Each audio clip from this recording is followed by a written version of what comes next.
Mes parents ont rendu mon cadeau pour leur anniversaire de mariage, nous avons des standards. Nous attendions au moins une voiture. C'était une machine à café à 4000 €. Ce Noël-là j'ai envoyé des cadeaux à ma famille. 10 € chacun. Maman m'a appelé, est-ce une blague? J'ai répondu. Avez-vous déjà remarqué comment certaines familles ont un mot spécial pour dire je t'aime? Dans la famille de Kazé ce mot était Venmo. Ses parents ne demandaient pas comment elle allait. Ils lui envoyaient des demandes de paiement. Ils ne célébraient pas son succès. Ils le transformaient en budget. Et quand elle leur a finalement apporté un cadeau venant du cœur au lieu du portefeuille, ils l'ont rejeté devant 30 personnes. Que s'est-il passé ensuite? Disons simplement que Kazé a trouvé le bouton d'annulation et qu'elle n'a pas arrêté d'appuyer dessus. D'accord, je dois vous dire quelque chose car je garde cela pour moi depuis des semaines et je ne m'en suis toujours pas remise. Vraiment pas du tout. Avant de continuer, vous trouverez sur notre page Patreon plus de 260 histoires. Cela inclut les favorites des fans de nos anciennes archives et des histoires complètement uniques que vous n'avez jamais vues auparavant. De plus, une toute nouvelle histoire inédite est publiée chaque jour. Le lien est dans la description. Je m'appelle Kazé. J'ai 33 ans. Je dirige mon propre studio de cosmétologie. Je l'ai ouvert il y a quelques années. Je l'ai construit à partir de presque rien. Je paie encore l'équipement mais il m'appartient et il fonctionne bien. Je suis entièrement propriétaire de ma maison. Aucune hypothèque. J'ai des économies. J'ai travaillé très dur pour tout cela. Et je ne vais pas prétendre le contraire. Mais apparemment pour ma famille ces faits signifient que je suis fondamentalement un distributeur automatique de billets avec un permis de conduire. J'ai une maman et un papa nommés Carole et Denis. J'ai aussi 2 frères et sœurs plus âgés nommés Eric et Tina. Eric a 36 ans et il est marié. Il a 2 enfants et fait des travaux de rénovation de maison. Tina a 38 ans et est également mariée avec 2 enfants. Elle est mère au foyer et parle de créer une entreprise de gâteaux depuis environ 2 ans. Tous les 2 ont des hypothèques. Tous les 2 ont des familles à soutenir comme ma mère aime me le rappeler. Et moi je suis célibataire. Aucun enfant et aucune hypothèque. Donc apparemment cela change les choses. Oh, et avant même d'aborder le sujet principal, laissez-moi juste vous dire comment cela s'est passé avec l'argent en général car vous avez besoin de ce contexte. J'envoie à ma mère 500 € par mois. 500 € chaque mois pour les courses. J'ai aussi payé pour remplacer tous les meubles du salon et de la cuisine de mes parents l'année dernière. Je couvre un plan d'assurance maladie familiale pour eux tous. Pour maman et papa et la famille d'Eric et la famille de Tina depuis des années. Des années entières. Ce n'est pas un plan bon marché non plus. Et en plus de tout cela, je reçois constamment des demandes Venmo. De maman et papa et Eric et Tina. De tout le monde. Et je les ai payés. J'ai continué à les payer. L'année dernière j'ai transféré quelque chose comme 18 000 € uniquement via Venmo. Je ne m'en suis même pas rendu compte jusqu'à ce que je m'assoie un soir pour regarder réellement mon historique de transactions. 18 000 €. Bref, le dîner. Donc il y a peut-être 2 mois maman m'a appelé et m'a invité pour un dîner de famille. Assez normal. J'arrive là-bas et Eric et Tina sont déjà présents avec leurs maris et leurs enfants. Tout le monde est assis et l'ambiance est bonne. Nous mangeons et nous parlons de tout et de rien. Et puis maman prend cette expression sur son visage. L'expression qu'elle prend quand elle est sur le point d'annoncer quelque chose. Elle glisse un morceau de papier à travers la table vers moi. Papa et moi célébrons notre 40e anniversaire dans 2 mois, dit-elle. Nous avons fait une petite liste avec juste des idées. Je l'ai prise et j'ai commencé à lire. Une voiture. Une croisière en mer. Une montre Rolex. Des boucles d'oreilles en diamant. Un bateau. J'ai levé les yeux. Maman a dit, tu n'es pas obligé de tout prendre ma chérie. Choisis juste une chose de la liste qui te semble appropriée. J'ai regardé Eric et Tina. Ils souriaient tous les 2 avec un sourire sincèrement satisfait. Et quelque chose dans ce sourire me dérangeait. Je ne sais pas quoi mais quelque chose clochait. J'ai dit, puis-je voir vos listes? Maman a immédiatement répondu, oh ce n'est pas nécessaire. Mais j'étais déjà debout. J'ai littéralement marché vers Eric et j'ai arraché le papier de sa main avant qu'il ne puisse le plier. Il a essayé de le reprendre. Il a vraiment essayé de l'attraper mais je l'ai eu et je l'ai lu. Un service de vaisselle pour 12 personnes. Un four à micro-ondes. Une mijoteuse. Une cafetière. Une tondeuse à gazon. Je suis resté là une seconde. J'ai levé les deux papiers. Maman, ce ne sont pas les mêmes listes. Ce sont les listes appropriées, a-t-elle répondu. Juste comme ça. Comme si c'était évident. Comment une Rolex est-elle appropriée pour moi et une tondeuse à gazon appropriée pour Eric? Et puis elle l'a dit d'une manière complètement calme. Pas même un peu embarrassée. Elle a dit qu'Eric et Tina avaient des hypothèques et des familles et des dépenses. Mais que moi, Kazé, j'étais célibataire. Que je possédais ma maison et que j'avais ma propre entreprise et des économies.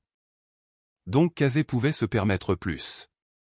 Par conséquent, la liste de Kazé était différente. Tina a hoché la tête en signe d'approbation. Toute la famille sait que tu as de l'argent de côté, Kazé. Cela ne veut pas dire que quelqu'un te force, a dit maman en souriant toujours. Ce sont juste nos souhaits. Et puis papa, qui avait été silencieux tout ce temps, a pris la parole. Et je jure que c'est une citation directe.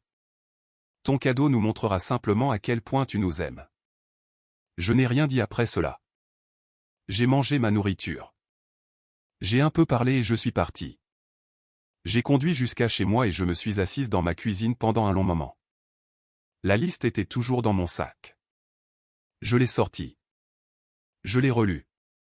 Puis je l'ai déchirée en petits morceaux au-dessus de la poubelle. Quelques jours plus tard, j'ai décidé de leur acheter une très bonne machine à café. Pas de la liste. Juste quelque chose que je savais qu'ils utiliseraient réellement car ils avaient toujours été de grands amateurs de café. Ils avaient toujours une cafetière en marche. J'ai trouvé cette machine à expresso de qualité supérieure à presque 4000 €. Un équipement vraiment très beau. Je l'ai commandée. Elle est arrivée dans cette grande et lourde boîte. Je l'ai emballée et je l'ai apportée à la fête. La fête se déroulait dans leur jardin. Il y avait environ 30 personnes. Des tantes et des oncles et des cousins et de la famille et des amis que je n'avais pas vus depuis des années. Tout le monde était déjà assis quand je suis arrivé. Les boissons circulaient. Il y avait de petites décorations partout et de la musique jouait. Assez normal. Je suis entré en portant cette énorme boîte. La chose était véritablement lourde. Je la tenais à deux bras. J'ai trouvé mes parents. Je l'ai posée devant eux. J'ai dit, « Joyeux anniversaire de mariage ». Papa a regardé la boîte. Maman a regardé la boîte. Aucun d'eux n'a fait le geste de l'ouvrir immédiatement. Et j'avais déjà cette sensation étrange dans l'estomac. Ils l'ont ouverte. Ils ont sorti la machine. Et le visage de ma mère est devenu complètement neutre. Elle s'est tenue droite et a dit fort. Assez fort pour que tout le jardin devienne silencieux. Nous n'acceptons pas cela. Je crois que j'ai réellement dit, quoi? Ce n'est pas ce que nous avons demandé, Kazé. Nous avons des standards. Nous attendions au moins une voiture de ta part aujourd'hui. Je suis juste resté planté là. 30 personnes nous fixaient. L'enfant de quelqu'un courait encore en arrière-plan et il n'était absolument pas perturbé. Je me souviens de ce détail pour une raison quelconque. Ce petit enfant en chemise jaune poursuivait simplement un ballon pendant que tout s'effondrait. Tina est intervenue depuis son siège. Tu as gâché leur journée, Kazé. Tu savais ce qu'ils voulaient. Tu aurais pu simplement le faire. Je n'ai rien dit. J'ai ramassé la boîte à deux mains avec le dos droit. Et je suis sorti. Et juste au moment où je suis arrivé au portail, j'ai entendu ma mère. Et je ne saurais trop insister sur le côté théâtral de la chose. Je l'ai entendue se mettre à pleurer. Elle faisait vraiment des bruits et disait, « Je n'aurais jamais attendu cela d'Eldeni. Je n'aurais jamais attendu cela. » J'ai mis la boîte dans ma voiture et j'ai conduit jusqu'à chez moi. Le lendemain matin, j'ai apporté la machine à café à mon studio. Elle est posée sur le comptoir là-bas maintenant. En fait, elle fait un expresso incroyable. Mes clients l'adorent. Et puis le même jour, je suis au travail. Mon téléphone vibre. Demande Venmo de maman. 200 €. Je l'ai fixé pendant une seconde et je l'ai ensuite rejeté. Elle a appelé immédiatement avant même que je ne pose mon téléphone. Pourquoi as-tu rejeté ma demande? Maman, je t'envoie 500 € par mois. J'organise un petit pique-nique ce week-end. J'ai besoin. Un pique-nique. Oui, et 200 € ce n'est même pas. Attends un peu. J'ai vraiment dû l'arrêter. Tu viens de refuser une machine à café à 4000 € devant toute ta famille parce qu'elle n'était pas assez chère. Et maintenant tu me demandes de l'argent pour les courses. Silence. Si mon cadeau n'était pas assez bien, ai-je dit, alors explique-moi pourquoi mon argent l'est. Elle a raccroché. Et environ 20 minutes plus tard j'ai reçu un message de Tina. Elle disait quelque chose sur le fait que je ne devrais pas punir la famille avec l'argent. Elle a ajouté qu'elle et Eric appréciaient vraiment mon soutien et espéraient que cela ne changerait pas. J'ai répondu par 3 mots. Venmo est fermé. Et c'était tout. Les demandes se sont arrêtées juste comme ça. Elles ont cessé complètement. Ce qui m'a honnêtement dit tout ce que j'avais besoin de savoir sur le véritable motif de ces messages. Donc quelques mois ont passé. Les choses étaient calmes. Nous ne nous parlions pas beaucoup et cela m'allait très bien. Et puis peut-être un mois avant Noël j'ai reçu un courriel de Tina. Un vrai courriel. Un message très formel. Elle a écrit que pour éviter tout conflit potentiel autour de la distribution des cadeaux cette année, la famille avait préparé une liste de Noël commune pour tout le monde. Très organisée. Elle a dit qu'elle et maman et papa et Eric avaient déjà sélectionné leurs cadeaux sur la liste et les avaient cochés. Tout ce qui restait non coché serait pour Kazay. J'ai ouvert la pièce jointe. Un iPhone pour Eric. Un iPad pour maman. Une nouvelle télévision à écran plat pour papa. Un sac à main de créateur pour Tina. Et pas un sac bon marché. Plus de petits cadeaux pour le mari de Tina et ses 2 enfants et la femme d'Eric et les 2 enfants d'Eric. Je suis resté assise là à faire les calculs dans ma tête. 10 000 € au minimum. Je n'ai pas répondu au courriel. Je suis allé dans une papeterie normale. J'ai acheté un paquet de belles enveloppes. Le genre épais avec une petite doublure dorée à l'intérieur. Et j'ai mis une carte et un billet de 10 € dans chacune d'elles. J'ai fait cela pour chaque membre de la famille. Y compris les enfants. Je les ai toutes scellées et j'ai écrit les noms sur le devant. 10 enveloppes. 100 € au total.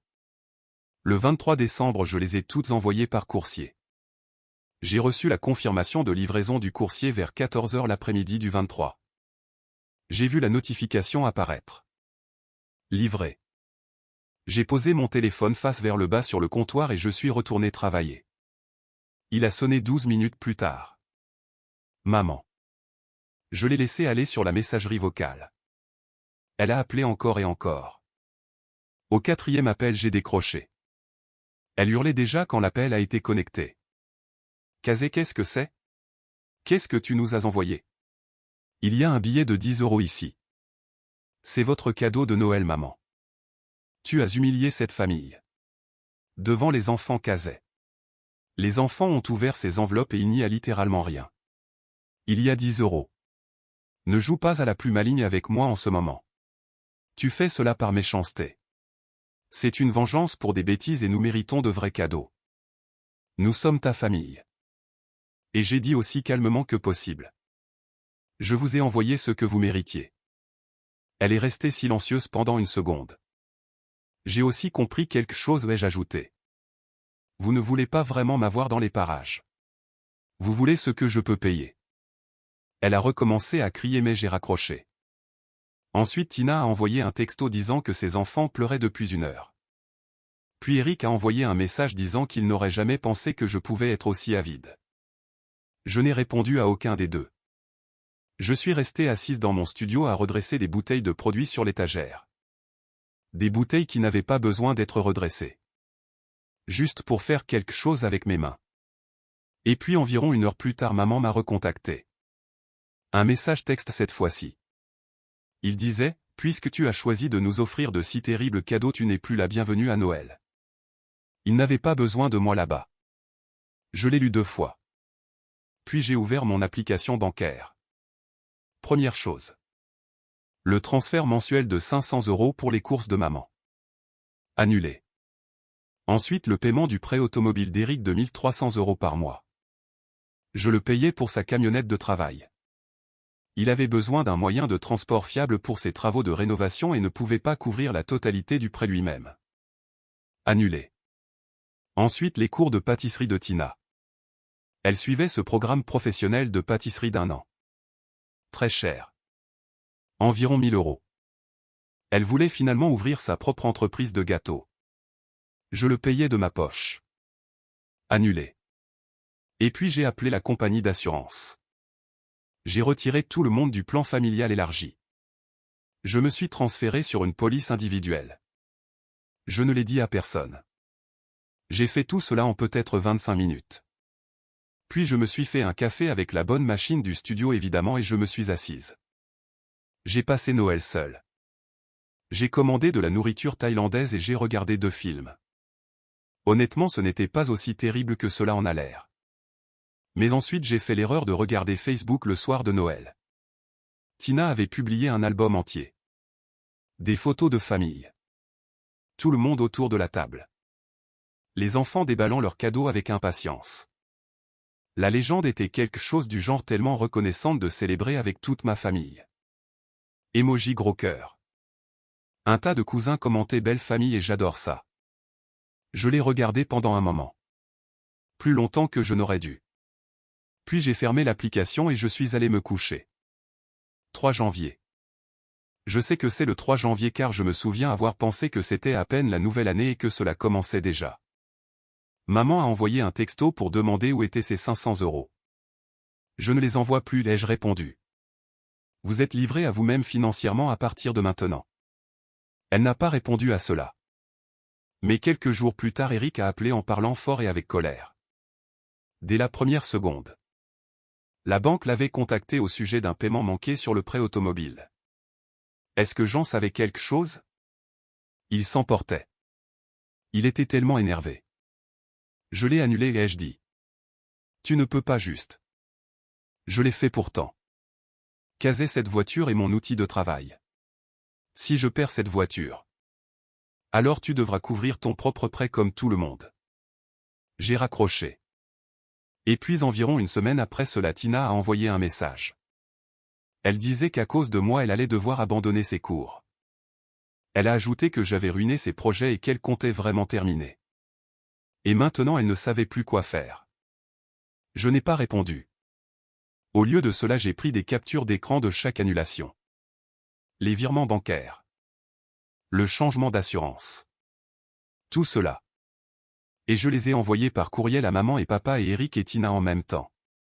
Aucun message. Juste les captures d'écran. Le courriel avec les captures d'écran a été envoyé un mercredi soir. Le vendredi matin mes parents étaient à ma porte d'entrée. J'ai entendu frapper depuis ma chambre. Puis la voix de mon père. Kazé ouvre la porte. Nous devons te parler. Puis ma mère plus forte disant qu'il ne partirait pas tant que je ne sortirais pas. Je me suis assise sur le bord de mon lit et j'ai regardé le sol. Ils ont frappé pendant un moment. Peut-être 15 minutes ou peut-être plus. À un moment donné cela s'est arrêté et je les ai entendus partir. Je n'ai pas ouvert la porte. La semaine suivante Tina s'est présentée à mon studio. Je n'y étais véritablement pas préparé. J'étais avec une cliente pour un soin du visage. Mon assistante est entrée avec une expression montrant qu'elle ne savait pas quoi faire. Votre sœur est dehors et demande à vous voir. Elle parle un peu fort. J'ai terminé ce que je faisais. J'ai dit à ma cliente que je revenais tout de suite et je suis allé à l'accueil. Tina se tenait dans ma salle d'attente. 2 autres clientes étaient assises là et la regardaient. Elle avait encore son manteau et son sac sur l'épaule. Elle a commencé avant même que je ne passe complètement la porte. Tu dois réintégrer mes cours. Il me reste 3 mois Kazé. 3 mois et tu as tout annulé juste parce que tu es en colère. Tina, tu es sur mon lieu de travail. Je m'en fiche. C'est avec mon avenir que tu joues. Tu dois partir. Je ne partirai pas tant que tu n'auras pas réglé cela. Alors j'appelle la police. Cela l'a arrêtée. Elle m'a dévisagé. J'ai soutenu son regard et j'ai sorti mon téléphone. Elle pouvait voir que je ne plaisantais pas. Pas même un peu. Elle a marmonné quelque chose dans sa barbe. Je ne l'ai pas compris. Je n'ai pas essayé non plus. Elle a resserré l'emprise sur son sac et elle est sortie. La porte s'est refermée derrière elle. Les deux clientes dans la salle d'attente étaient très silencieuses. Je me suis excusé pour l'interruption et je suis retourné terminer mon rendez-vous. Je n'ai parlé à aucun d'eux depuis. Ni à maman. Ni à papa. Ni à Eric. Ni à Tina. Aucun appel et aucun texto. Je n'ai répondu à rien du tout. Il y a eu un autre message vocal de maman quelques semaines plus tard. Je l'ai supprimé sans l'écouter. C'était tout. Et honnêtement le silence a été véritablement agréable. J'ai plus d'argent maintenant. De manière très visible. Quand j'ai arrêté d'envoyer 500 € par mois. Quand j'ai arrêté de couvrir le prêt automobile. Les cours. L'assurance pour 5 personnes supplémentaires. Les demandes Venmo. Cela s'est accumulé rapidement. Je me suis assise en février et j'ai fait les calculs. Je suis resté là pendant 1 minute à fixer ce que je perdais chaque année sans vraiment le suivre. J'ai acheté un nouvel équipement pour le studio. Un appareil à micro-courant que je regardais depuis 2 ans. Je continuais à me dire peut-être l'année prochaine. Trop cher pour le moment. Je l'ai acheté en janvier. Il a déjà été amorti 2 fois grâce aux réservations. Et je me suis finalement inscrite à un cours de certification que je repoussais depuis toujours. Un truc de médecine esthétique. Un programme assez intense. J'en suis à la moitié et j'y vais le week-end. En fait, j'ai hâte d'y être. C'est un sentiment assez étrange. Avoir hâte de faire quelque chose un samedi au lieu d'essayer simplement de récupérer de la semaine. Je vois davantage mes amis. De vraies sorties normales. Cela semble ne rien être mais je ne le faisais pas avant. Il y avait toujours quelque chose. Une demande Venmo à traiter. Une affaire de famille à coordonner. Un appel téléphonique à gérer. Le compte Facebook de Tina apparaît encore parfois dans mes suggestions. La dernière fois que j'ai regardé, elle avait publié que le rêve de l'entreprise de gâteaux était en pause pour le moment. J'ai fait défiler la page sans m'attarder. Je ne sais pas si mes parents vont bien. Je ne sais pas comment Eric gère le prêt automobile. Une partie de moi se pose la question. Et puis je me souviens de la fête d'anniversaire de mariage. Je me souviens de ma mère pleurant sur l'épaule de mon père devant 30 personnes. Parce que je lui avais apporté une machine à café à 4 000 €. Je me souviens du courriel de Tina avec la liste de cadeaux précochés. Et là j'arrête de me poser des questions. La machine à café est toujours au studio. Elle fait toujours d'excellents expressos. Les clients posent tout le temps des questions à son sujet. Kazé n'a pas perdu sa famille ce Noël-là. Elle a simplement arrêté de payer les frais d'adhésion. Et c'est la partie qui fait le plus mal. Quand les appels s'arrêtent au moment où l'argent s'arrête, vous obtenez enfin votre réponse. Sur ce sur quoi la relation était réellement construite.